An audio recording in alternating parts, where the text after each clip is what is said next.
अस्सलामु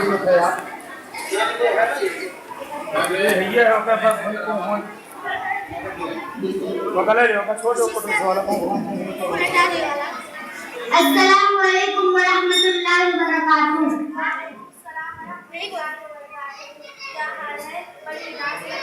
मैं ठीक हूँ, पर हम जो प्रोजेक्ट कर रहे हैं उसके लिए आपसे पैसे लाना भूल गए।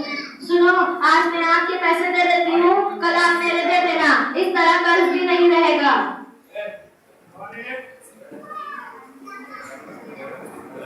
बोलो क्या है? अरे बड़ा भाई जल्दी जल्दी आओ। इतना टाइम लगाओगी? तुम सब क्या कर रही हो? क्या बातें कर रही हो? हम एक दादे बाजी का प्रोजेक्ट कर रहे हैं और हमारे पास 1500 या 2000 रुपए हैं और ये पैसे लाना भूल गई। मैंने इनसे कहा आज मैं आपके पैसे दे देती हूँ, कल आप मेरे दे देना। ये क्या तरीका है? भला इस तरह भी किसी की मदद होती है?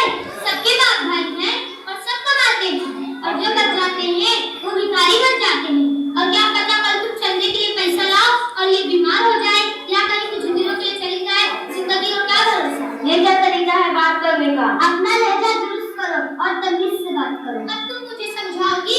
तुम कौन होती हो मुझे समझाने वाली?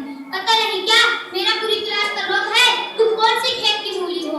असातिज़ा के सामने मैं चुप रहती हूँ, इसका ये मतलब तो नहीं कि मैं कुछ नहीं और असातिज़ा क्या करें?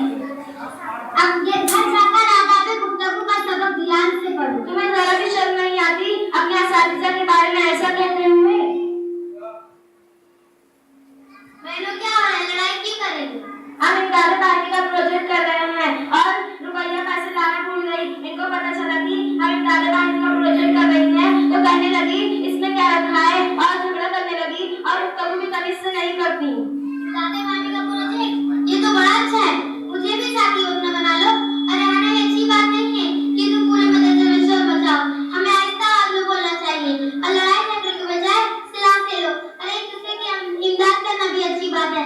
अगर आज आप कल किसी की मदद करेंगी तो क्या पता आपको भी उससे ऐसा कोई काम पड़ जाए जो उससे कोई हल कर सकती हो तो वो आपकी मदद जरूर करेगी। अगर आज आप उसकी मदद नहीं करें तो कल वो भी आपकी मदद नहीं करेगी। और असातिज़ा तो हमारे रूहानी माँ बाप होते हैं।